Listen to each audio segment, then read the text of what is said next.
folks out there, this is your old chief quizzer himself, Joe Kelly, presenting America's famous Quiz Kids.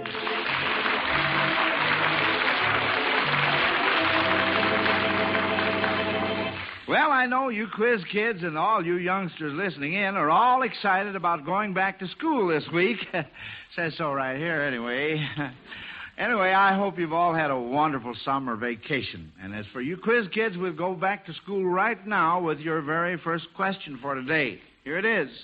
Why would you be wise to choose a spot for your Labor Day picnic near a good supply of Gambosi of Finnus?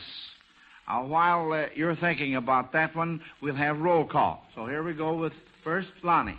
I'm Lonnie Lundy. I'm 14 years old, and in the fall I will be a sophomore at Maine Township High School in Park Ridge, Illinois. Patrick. I'm Patrick Owen Conlon. I'm 13 years old, and Tuesday I'll be entering high school. Joel. I'm Joel Coverman. I'm 14 years old, and I'm a junior at Roosevelt High School. Harvey. I'm Harvey Dyke. I'm 7 years old. I go to Hibbert School. I'm grade 3B. And last but not least, Angus. My name is Angus Perez Martier. I am 5 years old. I go to the University of Chicago. My name is Angus Perez Martier. I am 5 years old. Well, good for you. There's nothing like double-checking, Angus. And you go to the University of Chicago school, don't you? Yes. Yeah, that's right. Well, Preparatory school. yes, that's what I mean, yeah. I didn't want them to think that you were going to college, you know. After all, you're only 5 years of old age, and you have a long time. Well, anyway, back to that first question, which is a tip to all you listeners who are planning a Labor Day picnic. Why would you be wise to choose a picnic spot near a good supply of Gambosi of Finnus? Harvey. Well, isn't that the mosquito fish? And it eats all the mosquitoes. That's right, Harvey. That's just what it is, the mosquito fish. Did you want to say something else, Harvey? Yeah, it is. In about 1 day, it has eaten 100 mosquito larvae. Oh, I should say so. You wouldn't have any mosquitoes around at your picnic then, would you? It's a 2-inch minnow. And then we could get an anteater there. We'd be all set with it. All right, well, that's number one. Now, here is a test that requires some quick thinking, kids. You are to try to name 1/3 of the presidents of the United States in 30 seconds. I'll call on one of you to start it off, and if you hesitate or get stuck, another quiz kid can continue until the 30 seconds are up. Now, let's see. Angus's hand was up first, so we'll start off with Angus. Wait till I give you I'll count 3, and then you can start now, and then we can start the watch here. 1, 2, 3. All right. George Washington. Right. John Adams. Right. Thomas Jefferson. Correct. James Madison. James Monroe. John Quincy Adams. Andrew Jackson. Martin Van Buren. William Harrison. And John Taylor. James Knox Polk. Zachary Taylor. Millard Fillmore. Franklin Pierce. And James Buchanan. Abraham Lincoln. Andrew Johnson. Ulysses Grant. Rutherford Fortes. And James Garfield, Chester Arthur, Grover Cleveland. Time is up. Oh, my goodness. How do you like that, folks? You're 5 years old. Theodore Roosevelt, William Woodrow Wilson, Warren Harding, Calvin Coolidge, Herbert Hoover, Franklin Roosevelt, and he's still going on. of the United Go ahead, son. Mr. Harry Truman. Well, what do you know about... That is amazing. He gave us all of them there. Well, that's very, very good, Angus. You're a very fine boy, and I'm very proud of you. Well, now let's see. Here's number 3. Let's see if you listeners can beat the quiz kids at answering this question. I'm going to read you the names of 3 well-known animals, except that the letters have been juggled around a bit. And you are to identify the name of the animal. This is rather tough, and I will be satisfied if you get 2 out of 3. All right, now the first one is Snore Choir. Harvey. Rhinoceros? Rhinoceros, that's a boy. That's right. I wonder how many of the folks out there got that one. Now here, the next one is a lone pet. A lone pet. Lonnie. Antelope. Antelope, that's right, Lonnie. And here is the last one now. The last one is chumpkin. Pat? That's a chipmunk. Chipmunk? Oh, boy, say, that wasn't as tough as I thought it was. No, sirree. Now I'm going to ask our announcer, Mike Flannery, to help us with this question. We are to pretend that he used to be a chemist and recently changed his job to sports announcing. He's at present out at the ballpark describing a game, but he occasionally gets a few chemistry terms mixed in with his sports.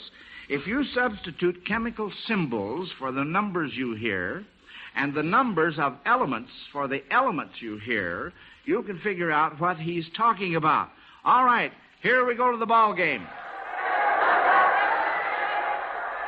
Well, here we are in the ninth inning, folks. The score is tied, beryllium and beryllium. Pat. Well, that's 4 and 4. That's right, 4 and 4. The number of beryllium. Robinson is up. Here's the pitch.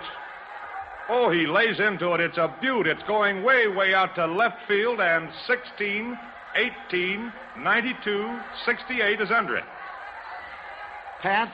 Well, let's see. 16 is sulfur. Sulfur? And what was the next 18? one? That's chlorine. No. Or argon. Argon, 18. And what was...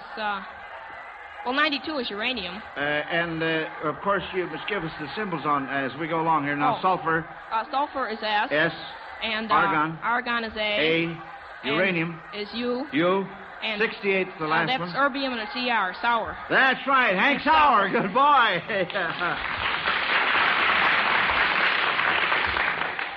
Robinson taking lead off third.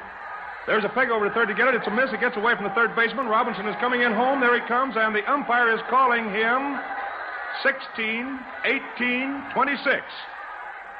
Pat? Well, 16, of course, is sulfur. Again, that's S. S. And 18 is argon. That's A. A. And 26 is iron. That's Fe. So it's safe. Safe, that's right. And by the way, Pat, what teams were playing? Oh, the Brooklyn Dodgers and the Chicago Cubs. That's right. Very, very good. Say, that was a lot of fun, wasn't it? Now, this next question may be difficult for you 5 boys because it's about girls' clothes. If your best girl wore the following on the first day back to school, what would it be? First, if she wore a pair of shoes whose names might suggest she was lazy, what kind of a shoe would it be?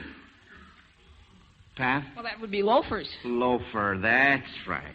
If she wore a dress that suggested she was an expert at checkers, what kind would it be? Lonnie? Jumper. Jumper, that is very good.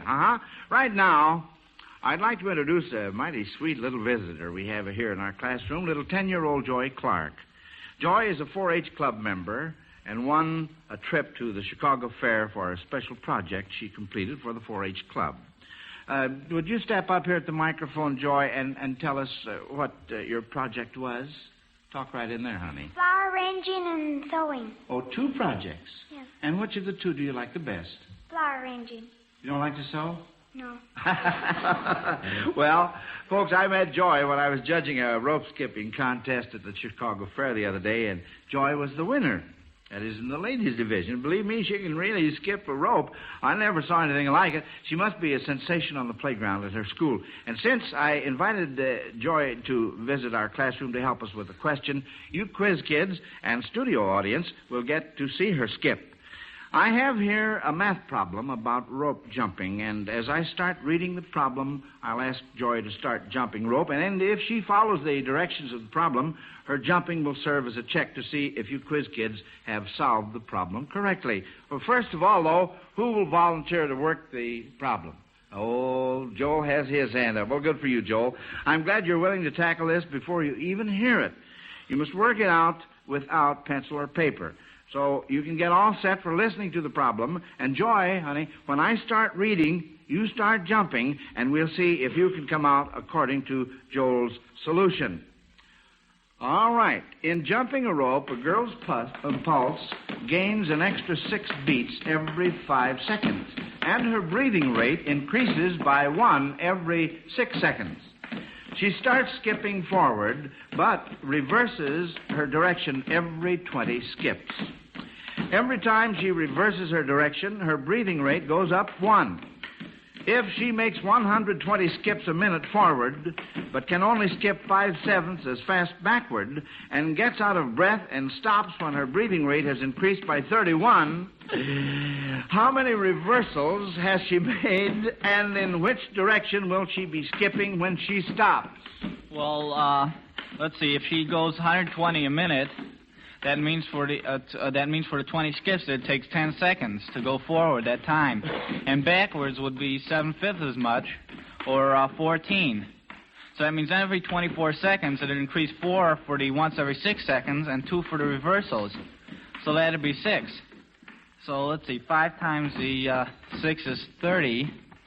For the 100, that'd be 120, and then 6 seconds more, that'd be 126 for 31 seconds. So she would have been gone 2 minutes and 6 seconds, and she would be going forward and would have gone 5 times. There would have been a 6 time forward and 5 times. She would have gone 5 times backwards. Well, now, I'll tell you what. Let's just check with Joy here. Did you end up jumping forward or backward? Huh? Forwards? And was that for the 6th time? Well, let's see. I'll check with my card here. We're a little mixed up insofar as Joy is concerned. Joel, you're absolutely right. Nice going. You know...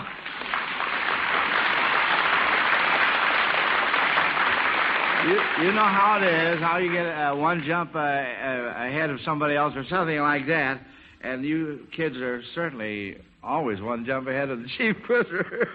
Well, I think we ought to give little 10-year-old Joy Clark a big hand for that nice exhibition of skipping.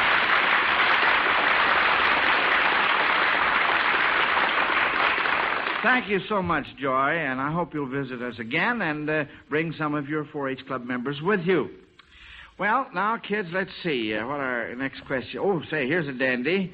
What radio and television comedian and what big league baseball pitcher have the same name? Harvey. Irwin and Edwin. Well, now, wait a minute. What's that? Wait, let's check. The last name is correct. Win. Are you sure about his first name? Joel? Well, it's early win for the Senators, and for the Cleveland Indians. He's a pitcher. I think he's won 16 or 17 games. And the television comedian is Edwin. Is the what? Is Edwin. Yeah, but isn't the pitcher Pat? Well, I Early. think his name is Earl. And they call him what? Early. They call him Early. Huh? Early Win.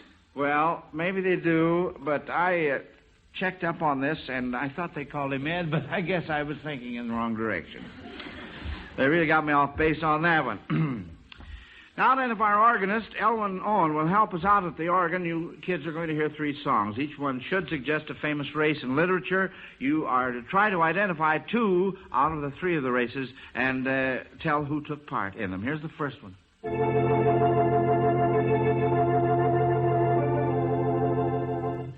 Lonnie? That's Swing Low, Sweet Chariot. So? That would be the race in Ben-Hur. That's right. Well, I'm not sure who participated in that. Well, Ben-Hur? we have some more hands up. Joel? Well, this is far-fetched, but in the words of the song, it says, if you get there before I do, so maybe it's a race to see which one gets there first. Well, Lonnie got us started off right there. Ben-Hur was one of the riders, and Masala was the other one, and Ben-Hur won. Now, how about this next one?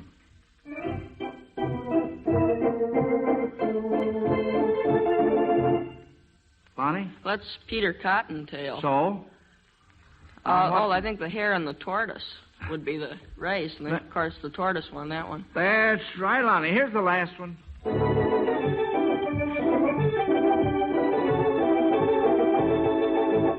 Lonnie? Well, the song is An Apple for the Teacher. Apple for the Teacher? I'm not sure what race that would be. There's a certain race. Wait a minute. There was something in mythology, I believe, about a race in for the golden apples between Atalanta and Hippomenes or something like that. That's absolutely right. Good boy, Lonnie. That's very, very good.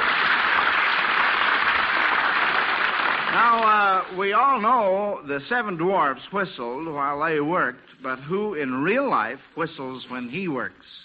Can you think of anyone? Pat? Well, that might be the Whistler on radio. Whistler on the radio. Can you think of anyone else? Joel? Well, many television performers on these amateur shows, they just whistle as their talent. That's right. And Lonnie? A train engineer. Train engineer. And Pat? Well, doesn't Morton Downey at the end of his theme song whistle? Yes, that's right. He gets paid for whistling. And a policeman, cab starters. Oh, there are quite a few of them. Now then, you're going to have sharp ears for this question, kids, because the three notes you will hear suggest the initials of a United States president and also a government agency. See if you can name the president and the agency. Let's have the notes. Lonnie. It's CAA, the president. CAA. Is Chester Allen Arthur. Chester Allen Arthur. I'm the not agency. Sure what the agency is, though. Joel? I think it isn't a Civil Aeronautics something or other. What is this last? Association? Or, no, I forget the last. What else? Civil Lonnie. Agencies. Huh? No.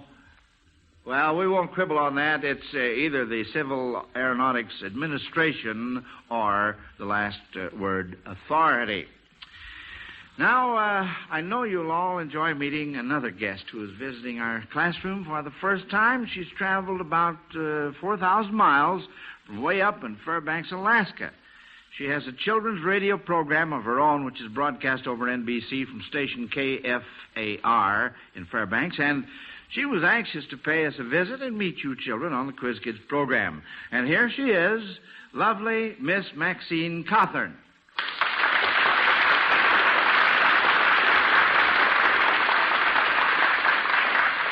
Well, Maxine, we're very happy to have you visit us. This is a real treat for me. I will enjoy telling the children in Alaska about meeting you and the Quiz Kids. Well, while you're here, suppose you ask, what did you say, Angus? Mrs. Alaska. Well, wait just a minute now. Let me finish here. I'm going to have her ask you Quiz Kids some questions about Alaska. So, who would like to, would you like to take over now and be the chief quizzer? Well, I wonder if you Quiz Kids know how big Alaska is. For instance, how does it compare with the state of Texas? Austin. Gerald? It's about 1.5 times the state of Texas. Anyone else? Lonnie? I think it's a little more than that. I would say it's about twice the size. It's bigger, of course. That's right. It's more than twice the size. Alaska is more to the North Pole. And there are the penguins. It is very cold and snowy. Do you got any penguins?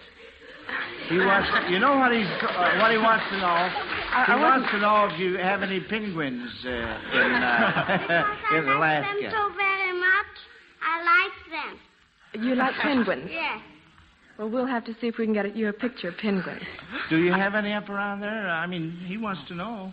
I think they have more penguins down at the South Pole. We have seals in Alaska, but not very many penguins. I see. Well, all right, now let's go along. And Maxine, do you have another question you want to ask? I might ask another question that's a little tricky. What part of an Eskimo's seal hunting equipment begins with a K and ends with a K? Joel? Well, a kayak, that's the sort of canoe they use. That's right. It's a skin-covered boat. Well, here's another one.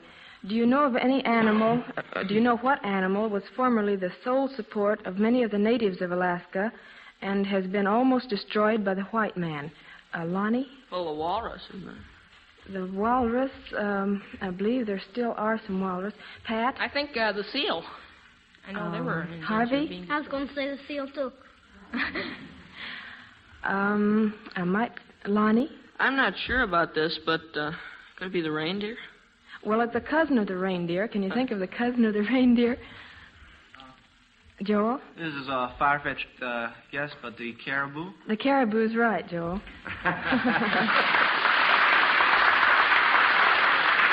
Well, Maxine, now, I'm sure you must know many interesting things about Alaska, and I think, little Angus gave me an idea here. Here's a wonderful idea for you kids to get some real first-hand information about how our friends in Alaska live. So if you have any questions you'd like to ask, I feel sure that Miss Cawthorn would not mind answering them. Pat, would you like to ask a question? Well, all right. I'd like to know if Fairbanks in Alaska is runs like any of the cities in America. I mean, do they live the same way, and do they have the same modern... Do you mean do we have a mayor and a city council? That's right. Yes, we do have. We have a very good mayor and city council. Harvey? Did you ever drive that dog sled? Yes, I do. Joel? Well, would you rather live in Alaska than the States? Well, if I wouldn't, I probably would live in the States. Lonnie? Well, what do you think about statehood for Alaska? Do you think they're ready? I think that I'd better not answer that question. I don't believe I'm qualified to answer it. Angus, have you thought of another question you'd like to ask, Miss... Yes, do you got any elephants or dogs or horses or something in Alaska? Well, and... Or something like that, because I want to know it. Yes, well, And I want to see Alaska. I want to see it. I don't believe I ever saw an elephant on skates. We would like to have you come and see us, Angus. We haven't any elephants, but we have a lot of dogs, and I think you'd like the dogs we have. Yes, I like to catch the dogs. You would. Make them dead that I can eat them. Oh, my God.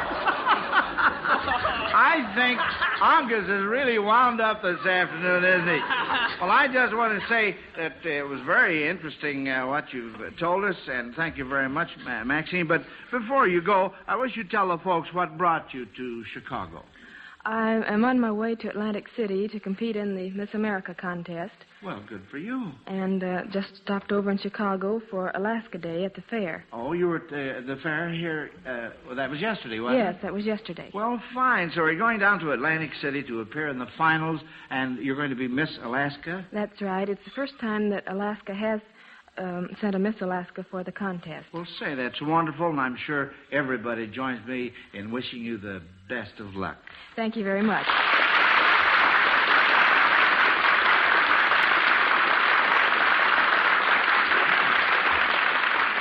Now, this next question asks for some advice from you quiz kids.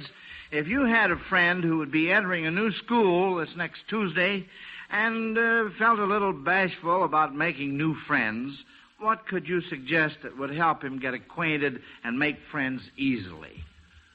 Who would like to start this off? Joel? Oh, just remember that the other people are just probably as shy of you as you are of they. Oh, just remember that. You think that would help, Yes. eh? Uh-huh. And Lonnie? Well, I have gone to different schools about 4 times. I went to one of them twice. And I don't know. Well, one of them twice. I had that same trouble when I was a kid. But I don't know. I find that you don't really need to do anything. Things will work out in a couple of days. You'll have some friends that, if you're younger, at recess and everything, if you get into games with them and everything, you'll soon find that you'll have quite a few friends. Uh-huh. Well, Patrick? Well, I don't think there's anything to it. I think you should go up and introduce yourself. And, of course, if you're real shy, maybe if you have a friend there, he could go around and introduce you to the fellas and so on. I see. Harvey?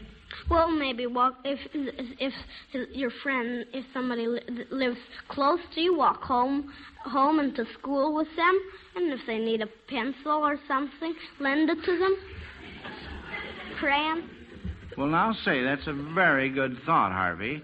Yeah, And how about you, Angus? What would you do? I mean, what would you suggest? Some little boy that's bashful and a little bit backward, and what would you suggest that he'd do to sort of help him along? In song in English, there's lots of notes from all the animals who make all the noises. There's lots of noise on city streets, at Grandpa's farmhouse too. And I like any noises if the sounds that I can do. For the pigs go oink and the dogs go wow, and the kittens go meow, and the chickens cluck and the ducks go quack. The sounds that I can do. What?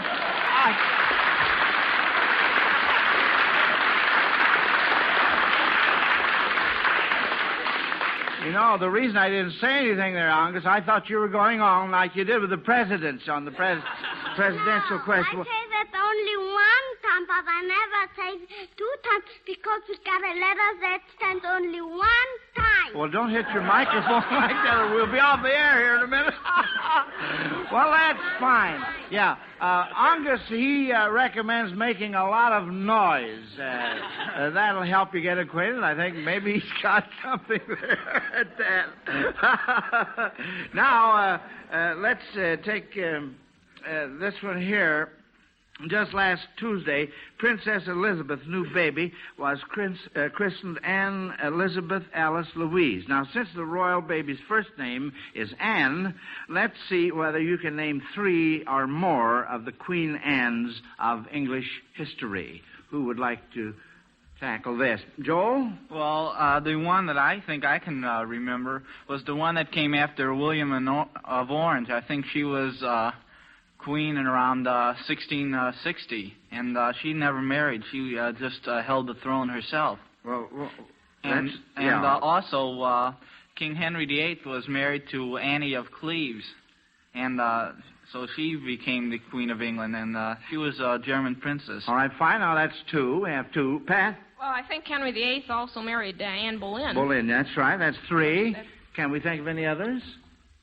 Well, that's all right. We only asked for 3. I said 3 or more, so that's very good. Kids, now, some of us have trouble trying to eat on a speeding train. But suppose you were trying to eat on a spaceship far from the Earth. Do you think your problems would be greater or lesser? Harvey? It would be greater, because when you get to a certain height, there isn't any gravity, and it floats up into the air, the food. And then you even have difficulty in swallowing it, because then you're out of gravity, and it floats right up in the air. You, too, will float up. I would, too. Oh, my goodness sakes.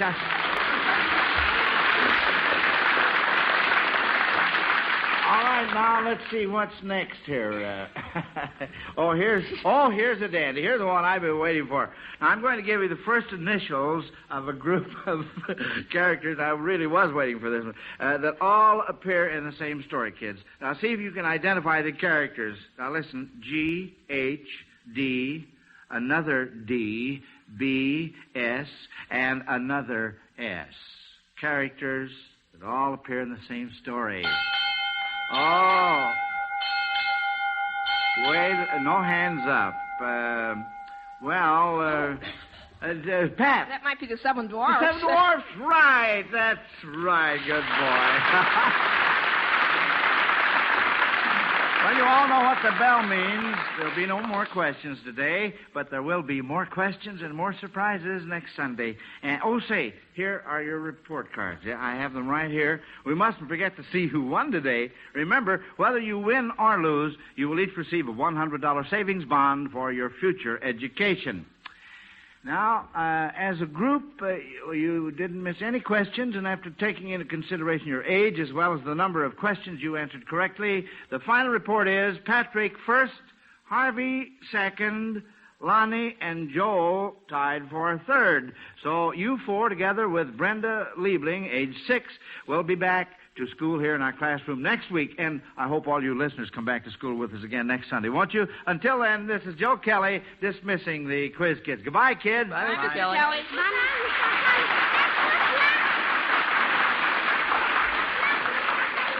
Three chimes mean good times on NBC. Quiz Kids is produced by Louis G. Cowan.